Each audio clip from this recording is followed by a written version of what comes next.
Gurave Namaha. Yovatirna Ihacharya Rupena Yatinamde Srimannarayanam Vande Tam Harim Karunanidhim Mananakyam Prakaranam Vasudeva Yathishvare Rachitam Vistarenadya Sangrahena Prakashyate Balanam Upakaraya Mama Vijnana Siddhaye Tatra Shri Balagopala Krishna Sannihito Bhave.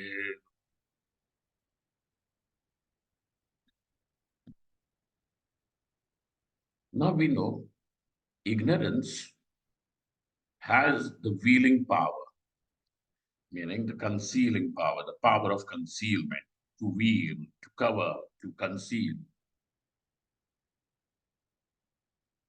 And how do you know that there is this capacity?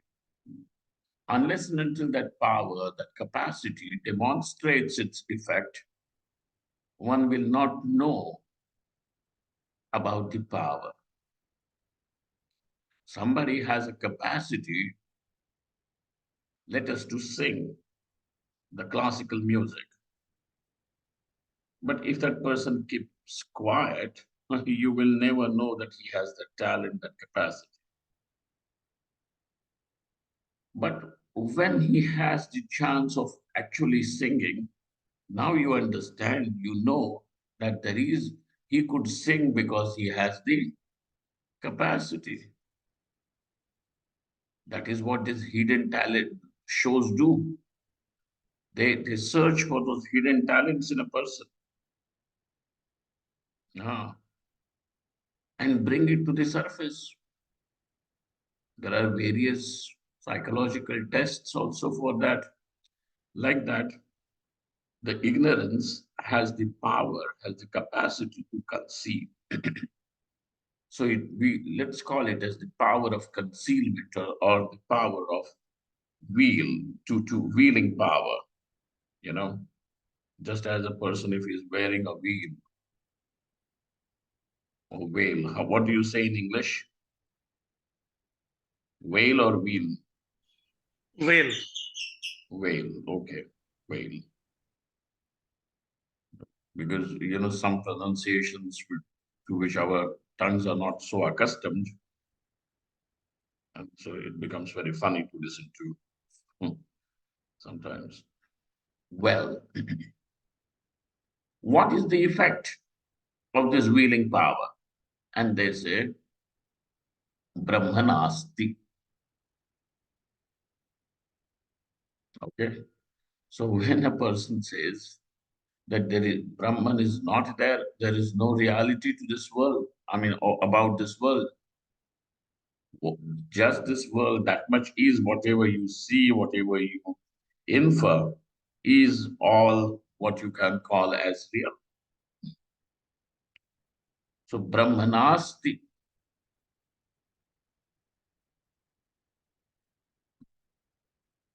God is not there, the person says. So God is not there, or even the person who holds God is there. And he simply believes God is there or God is not there. Both of them are equally ignorant. Okay. Because one who is saying God is not there, obviously he is saying because whatever then he thinks as God, and as God, various concepts that he has, and those concepts, then because they are defective in nature, provided by various theologies, so on and so forth, he says all these are defective and therefore is not there, is not there. So the God of those concepts is not there. And he who says God is there, he is also accepting something just on the basis of his belief. So that what becomes conducive to his belief, he accepts. But Brahmanasti, when somebody is saying Brahmanasti, what is Brahma? Jagat Karanam iti, as the Upanishads show, knowing which one becomes liberated immediately. So Brahmanasti, that very primordial, the very cause of this world. Then when you are saying something is the cause of the world, you don't have to take to some cock and bull story, but then you really have to ask questions. What do you mean by world? What do you mean by attributing causality to something? So when you see the world, what is in this world that allows you to say that the world is an effect? If only if you are able to see certain properties, attributes of which are present in every effect. So let us understand cause and the effect.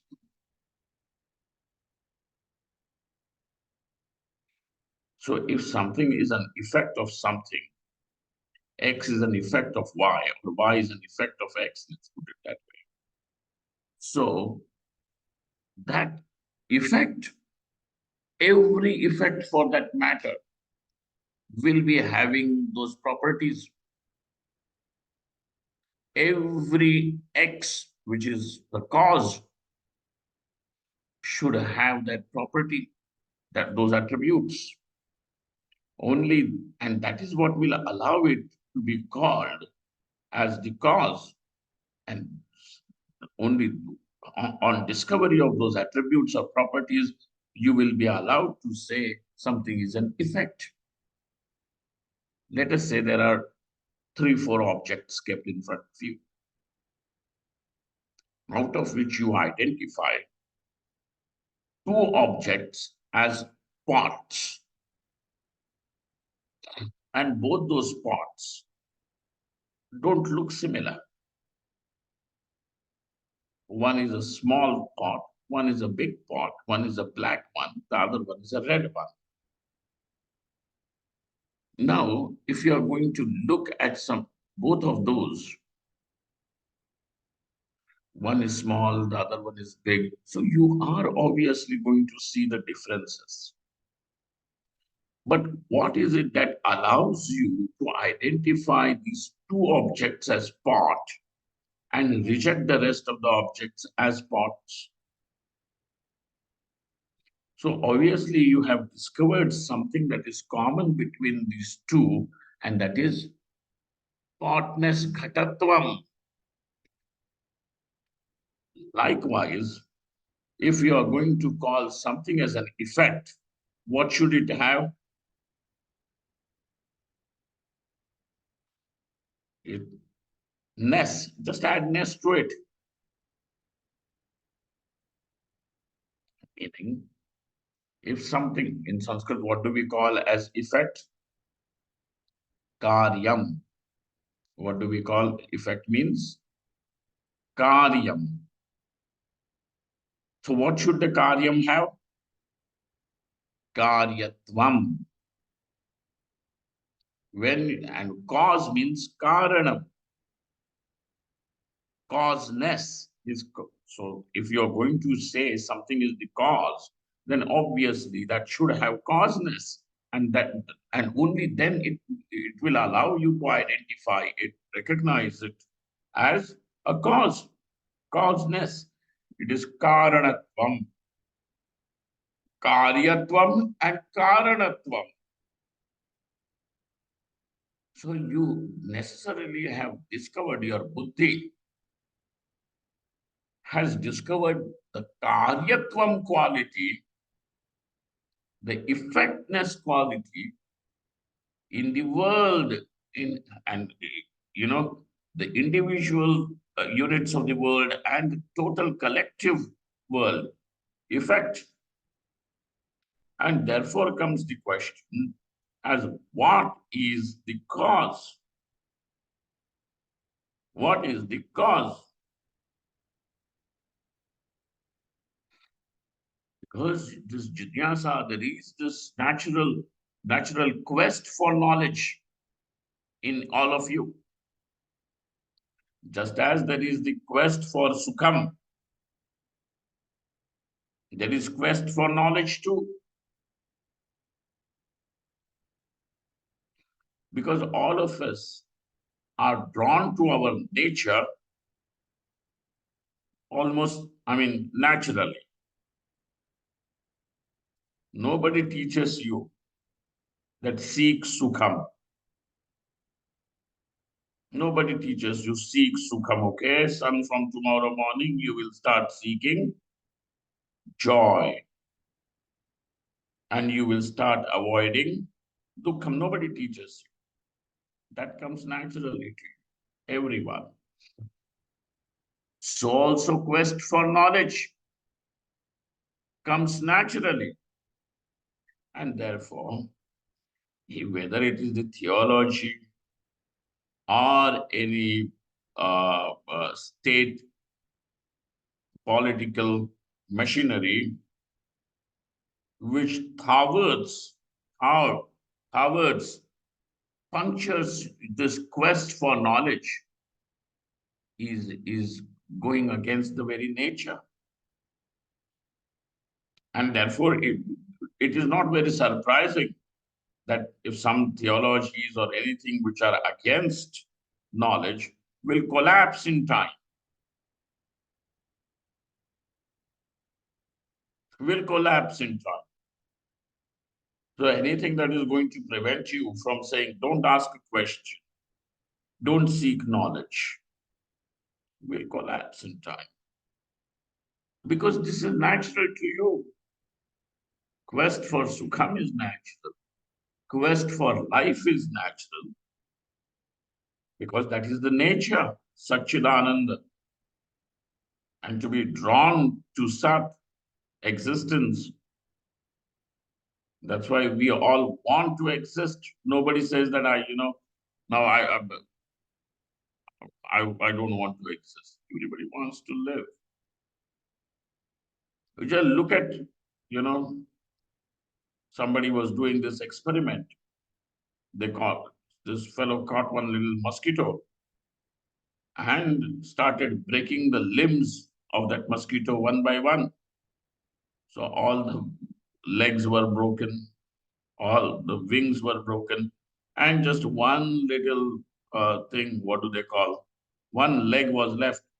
Even now, what is the point of such life where the mosquito can't fly, can't even go and sit and suck blood, totally mutilated body? You who is watching it, you will say it is better that the mosquito dies, is not it? So you are going to say there should be euthanasia for the mosquito. Ichha marana. But that mosquito, even if it was broken all, the mosquito tries to escape. You are going to escape for what? What are you trying to survive for? So that survival, quest for survival, is natural. It is not taught. That's why we are all basically survivors. Aha. And therefore, it is against life, it is against nature, where anything is meant so that the life is terminated. Because living is natural existence. That is your nature. You see. So, Sukham, your movement towards Sukham is natural. Your movement towards existence is natural. Your movement towards knowledge is natural because Sat, existence, Chit, knowledge, Anandam means Sukham, that is your nature. And everything is drawn to its back to its own nature.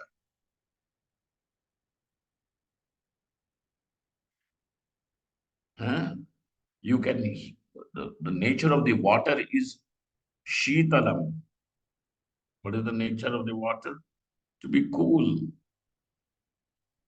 So you may heat the water, apply fire, apply heat, and you may raise the temperature of the water, but leave the water at its own disposal. The water will return back to its own temperature. Cool. It will cool down. Everything. So when the water becomes cool, you don't get irritated. Hey, water, why I heated you for 10 minutes and now you have become cool again. What a wastage of energy is this? We burn that gas, this thing, fuel for you to get heated, and you have gone down. Shameless thing. No, you accept it because it is natural. So these three things are natural.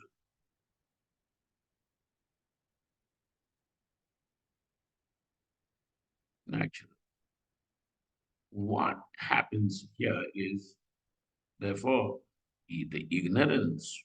So that's why there is this prayer. Tamasoma jyotirgamaya. Mrityorma mritam gamaya. Asatoma sadgamaya. Why? Because Sat, Chid, and Amritam is the nature. So unless and until a person he has really come to this point, all your culture, your society, your education, everything, if it doesn't bring the person to this point where for him now, life, living, existence, knowledge, movement towards Sukham is natural, that society, that person, that individual is it has moved away from its center. And moving away from center is called as eccentric, going away from the center. Lost the center. This is that fulcrum of balance.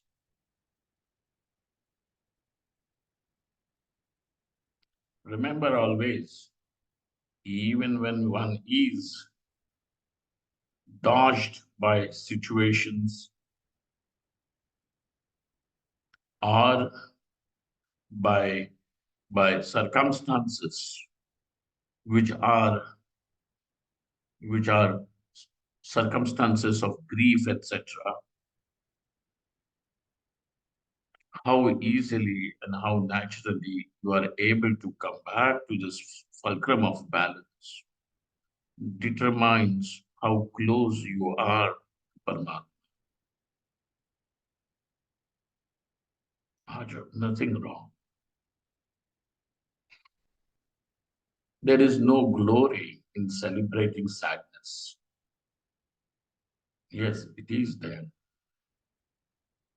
but let us not make our grief, our sadness as something to be marketed about.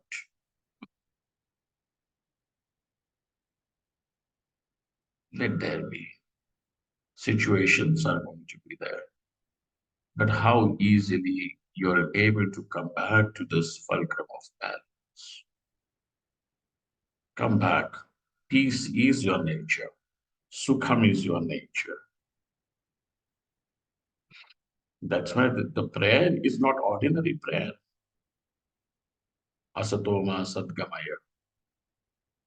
This is the inspiration of a mumukshu, of the spiritual seeker.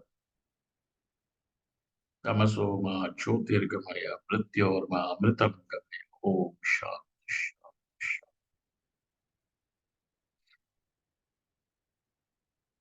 It's a prayer.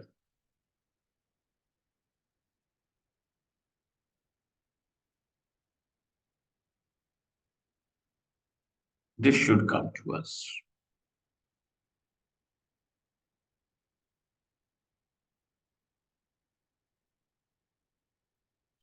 But living unnaturally has become so natural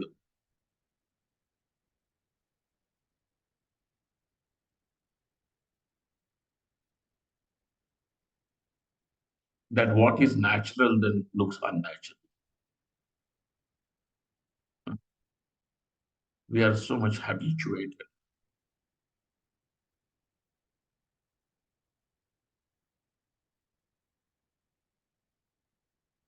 How is it not possible that you are not affected by dukkham, whether it is yours or whether it is somebody else's? You say that you are affected by your own dukkham, but so also the goat which is getting killed, the chicken which is getting killed, the cow which is getting exploited, the calf which is left hungry. How does that not affect?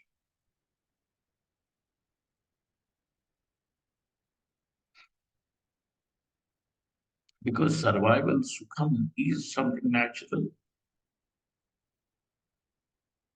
But then we say, oh, it is natural for us to be like this. No, sir.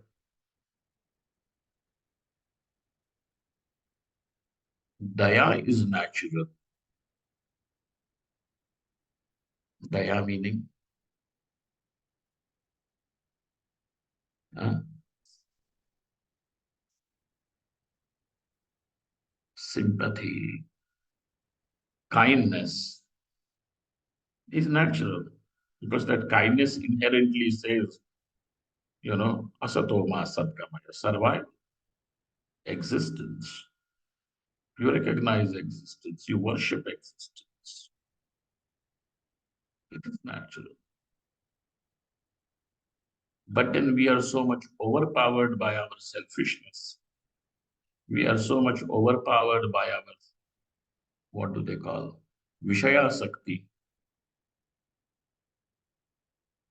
Vision, nothing doing. Whether the cow, the goat, the fish, if they suffer, they are meant to suffer. Oh, is it not natural the tiger is non-vegetarian? Remember always, the tiger does not have a choice. Human beings have a choice. And that is why we have Purusharth. Because that means that Purushakara, that Prayatna means that there is a choice.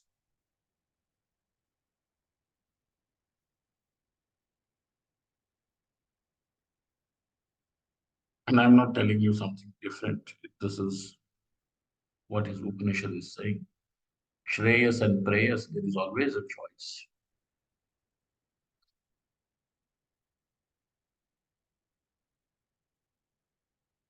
You don't have to justify all these things with some sort of philosophy or some sort of high flown, high funda thing. It is simple,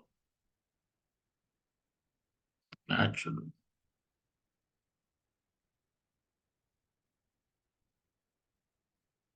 Well, then, so this world is seen as an effect, as a karyam, because because it has karyatvam, those attributes which make anything as karyam are present in it. That is the reason why it is karyam. If it is a karyam, then naturally it should have a karanam, the cause.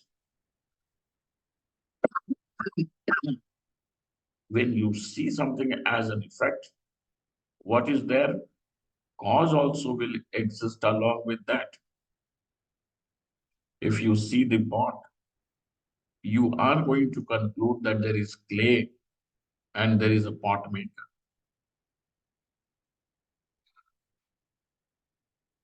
So there is a cause associated with the effect.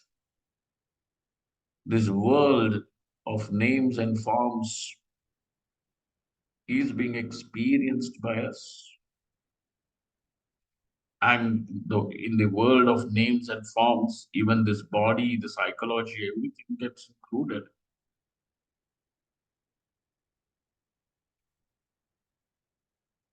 So, what is the cause of all this? And you want to know because wanting to know is natural. But is there any real purpose behind wanting to know this? Is it going to serve? And obviously, we say, well, if you know Brahman, which is the cause of this world, you will be free from all the three. You will be free from misery. You will be free from death. And you will be free from ignorance. Thus, in knowing Parameshwara, the purpose of life is truly fulfilled because this is what you want. Everybody wants. Everybody wants to come. Everybody wants knowledge. Everybody wants existence. Freedom from death, freedom from fear, freedom from misery, freedom from suffering, freedom from ignorance. And this is what comes in knowing Parameshwara. Therefore, now you want to know what this Brahman is. And so then you take to the Upanishad because Upanishad is the only source. Like eyes are your only source which can reveal to you the colors and forms. Like that, the word Shabda Pramanam is the Pramanam, and by Shabda Pramanam we mean what do we mean specifically? Shruti Ekagamya, Shastra Ekagamya, Parameshwara. Okay, that's why. So, what happens with this ignorance, which has got this veiling power, conceals the truth? Ignorance conceals the fact, and that is called as avarana shakti. This avaranam again is of two types. One form of concealment is that the ignorance totally makes you behave as if that it is totally non-existent. Something is absolutely non-existent. I remember because some part of my life definitely I have spent in the what do they call the most rural part of India, where in my native place, where as we were growing up, we actually even saw electricity come to the village. Uh, तुम्हारे यहाँ पे भुवनेश्वर में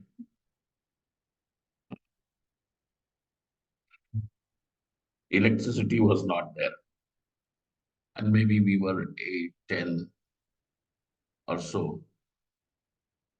No, no, no. It was even we were must have been 12 or so when electricity came. Something like that, 10, 12. When we saw the electricity, actually, the wires were laid, and then, there were these yellow bulbs in one or two bulbs in the house. That was it. And in that village, because, you know, when electricity came so late, you can understand. That rest of the medical facilities and things were still at, very distant. And when people died, no, oh, something is happening, and they died. Now, when I look back and look at the symptoms of those people who passed away in front of us, then I know he was dying of cancer. But people behaved in a way that there is nothing like cancer because they did not know something like that ever exists. They were doing every kind of chachu, mantar, and everything. Huh? Chu mantar, you know the you know some sort of magic things and all that. They take that some ash or something. Foo, chew, gone, gone, what gone? Nothing going. Uh, so everything, one was behaving as if it doesn't exist. Why is that kind of a behavior exhibited by? Is because there is this avarana shakti. This makes as if that that object, that fact, doesn't exist, and this is called as a, a sattva. It is an avaranam. Avaranam means a curtain, a veil, a concealment, a cover. Avaranam. What kind of avaranam is it? A sattva avaranam, as if it covers the sattva, makes that object non-existent. If that object is not non-existent, this avaranam only makes it as if it is non-existent. And means what? You start behaving as if it is non-existent. So, what is the cause of your behavior like this? The avarana shakti of ignorance. What kind of avaranam shakti is that? A sattva avarana shakti. Got it? Then you may know that something like this exists. Yet, for you, it is as if it is there, well, I accept. So there is an acceptance of it, that it exists. Yet, you are going to say, I can't experience it. And now, when you say I can't experience, it also means I don't know. So you are admitting her ignorance in some way. You see, let's say there is this cup, okay? There is a cup in my hand. You can say the same thing about this cup in two different sentences, two statements. One is, I know this is a cup. And you can say, I can experience this is a cup.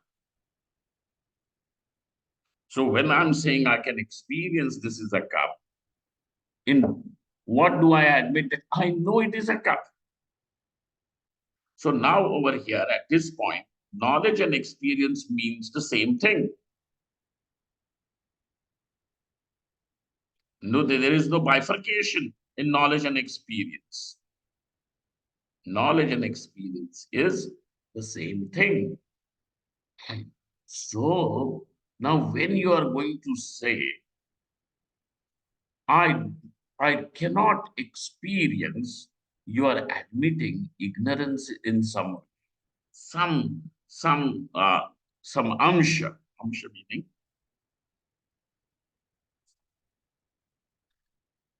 partial. Well, I have heard, I know, but I can't experience. And then there you create that bifurcation. I know, but I can't experience. Therefore, you treat the first one as information and the second one as experience. And then you say that, well, sir, I don't want information. What do I want? Experience. Nothing. It is knowledge only. Knowledge without any doubt, knowledge without any doubt or contradiction is called as experience. So when there is some possibility of doubt or contradiction in knowledge, that knowledge you are going to say is information and not experience. Okay. So when people are seeking experience, to them, seek knowledge and be clear about it. Some experiential knowledge, some kundalini should take place in my head or something like that. What? Your head is spinning, go take an aspirin. I used to live across this river, Ganga, on the other side before you know, some years I used to serve this one great teacher, Swami Maharaj. And he was an avdhut. So I used to serve him there. Then a lot of time people used to come, and then some of them who could not understand Hindi are used to be the translator. Because even for them to ask the questions, then I would translate that in Hindi or translate the reply in Hindi for people. So I used to be sitting over there all the time with Swami. So one day somebody came with a doubt, spiritual difficulty, a spiritual problem. His spiritual problem was the spiritual problem of Kundalini. Okay. Swamiji, in my Manipur chakra, okay, the chakra of navel, it spins, and that spinning creates some sort of sounds. That is, the Manipur chakra is spinning. What should I do? Swamiji was very old. रात को दाल मत खाना.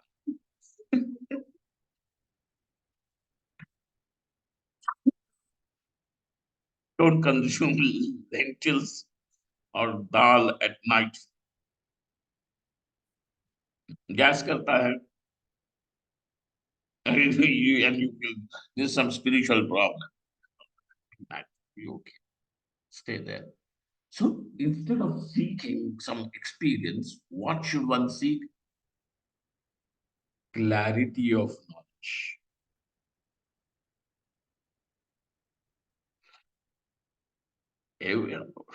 Experiential knowledge is pratyaksha, but not necessarily that every pratyaksha knowledge is generated only by senses. Experiential knowledge means direct knowledge. Aparoksha, pratyaksha also means direct. Then you are feeling hungry. Is it not your direct knowledge? Or is this an inference that I am hungry? I am thirsty? Is this direct or is this indirect knowledge? Batao, somebody has asked the question and you should also answer. You can open her, Jin. There,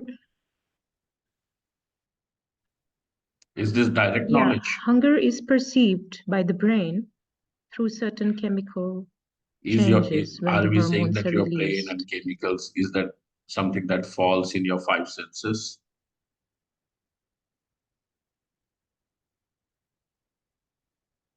It is related to the brain. Yeah, Let it be it's related. not Every not cognition is related to the related to the brain. senses. Every cognition is related to. It is a physical experience. Yeah. So what? I mean, it's It is not a only direct experience or not, that is the only question. Whether it is physical or some sublime, supernatural is not the thing. It is Yeah, it I is mean, direct it is a experience, physical isn't it? experience. Yeah, it is a physical No, experience, no. right? We are not categorizing physical or non-physical. Okay. Direct or indirect. That's all.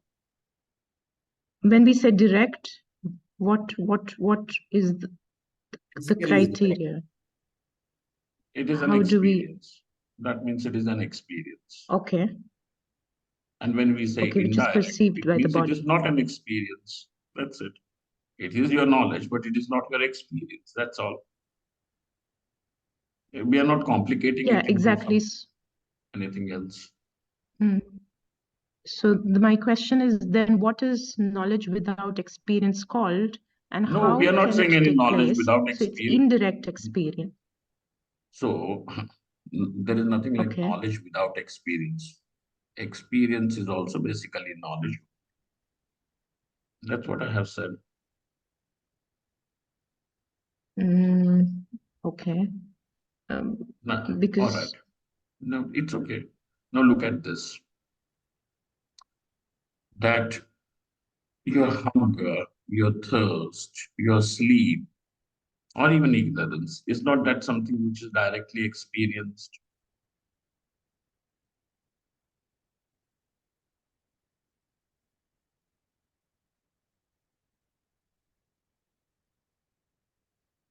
Your hunger is experienced or not? Is it an experience or not? it is very much an experience. That's enough. So it is direct knowledge. It is not something that you infer. Oh, my brother, this is somebody else's hunger you will infer, but your own hunger is directly known. So somebody else, you may see that the person's, he doesn't have energy, or that person, his face looks tired. Huh? And from those signs, then you can you can infer that he must be hungry. Correct? That he must be hungry. Do you know your own hunger by looking at your face in the mirror? Oh, my face is looking very tired, and then I am also feeling little drained. And that means I must be hungry. Is that how you experience hunger? No hunger, or you simply know I am hungry, I am thirsty.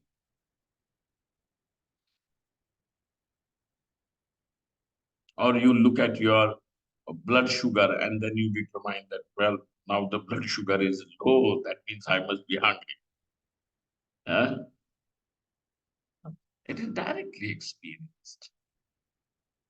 Hell, now what is there about this is that that this there are these two types of awareness. One is asatva awarenam, and the second one is abhana awarenam. And both of these are shaktis, which means they create the effect. And it is by looking at the effect, you know the cause. So, what is the cause? The shaktis. What is the effect? Your own transaction, wherein you say, you behave as if it is not there, it doesn't exist. What is it that is making you behave in this way, this manner? Is a sattva vaganam. And abhana avar. You may say, well, sir, it must be there because it is getting proven through the pramana. But sir, I am still not able to experience it. Means I'm not able to know the thing doubtlessly.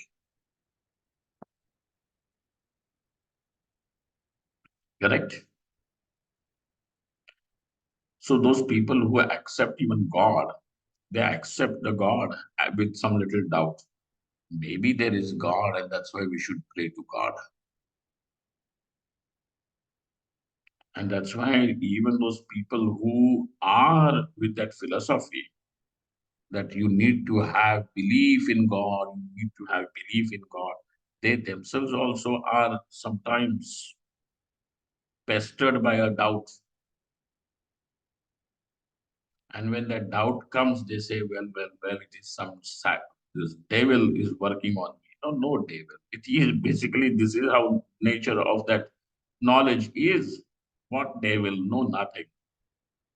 Knowledge which is not experiential will always leave some doubt in its wake.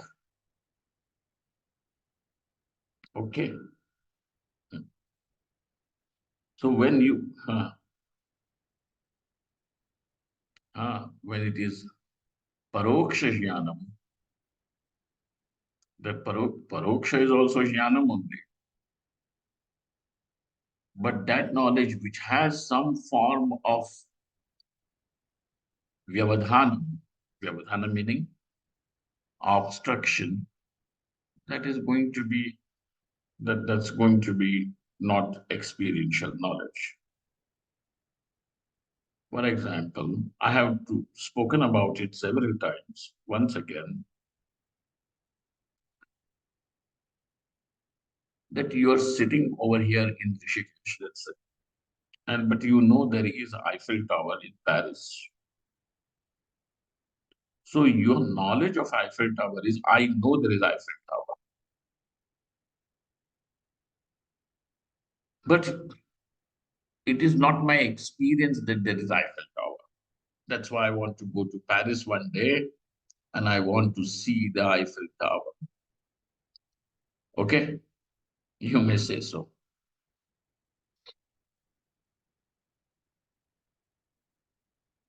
Okay. Now, why can't you know the Eiffel Tower directly? It is a fact, it exists, then why can't you know? And that knowledge means, why can't you experience that Eiffel Tower? Because there is this obstruction of time and space in between me and the Eiffel Tower. You see? So that is an obstruction. If that time and space can be overcome, how will you overcome? Fly to Paris. Fly to Paris. So the obstruction of space is eliminated. The obstruction of time is eliminated. Correct? That's why you can know directly. It is your experience. So, knowledge which has some form of obstruction, not necessarily every time time and space is the only obstruction. There could be several other obstacles. Correct? There can be other obstructions too, not only the time and space. Let us say the bacteria or some microbes are also there in the air in front of us. You can't see. Why? Because now the obstruction is that they are so small that you cannot really see. So there are different forms of obstructions. If something is so big, you cannot see the whole thing. You will only see it partially. That's why aren't you able to appreciate the earth is round? Because you are allowed to see only partially, and that's why you call it flat. You see, you see. So now over here, knowledge with some form of obstruction is called as indirect knowledge. Knowledge where there is no obstruction is called as experience, direct knowledge.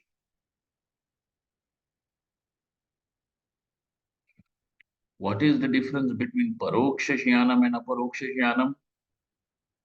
When there is Vyavadhana Sahitam Jnanam is called as Paroksha Jnanam, and Vyavadhana Rahitam Jnanam is called as Aparoksha Jnanam. So when you are seeking the direct experience of God, Paramatma, Brahman, all that you require is knowledge which is free from doubts and contradictions, because those are the obstructions there. Remove that. Means as much clarity as possible. So what do you require when you are saying that you need experience of God? All you require is only clarity of understanding. You don't require any form of any mysticism. All that you require is clarity of understanding. That's why the Siddhanta is Jnana Deva tu Kaivalyam. Okay. So there are these two forms of avaranas. What are those? A sattva avaranam and a bhana avaranam. What does the asattva avaranam do? Makes you behave as if it is non-existent. And what does abhana avaranam do? Makes you behave by when you say it, I cannot experience it. You see?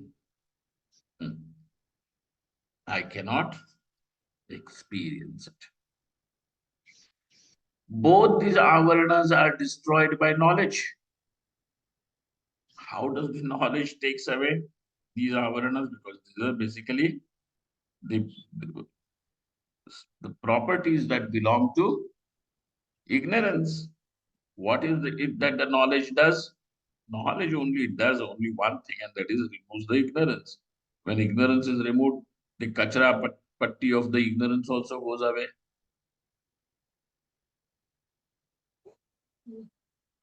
Like that, the ignorance is taken away, removed by knowledge. How does that all happen?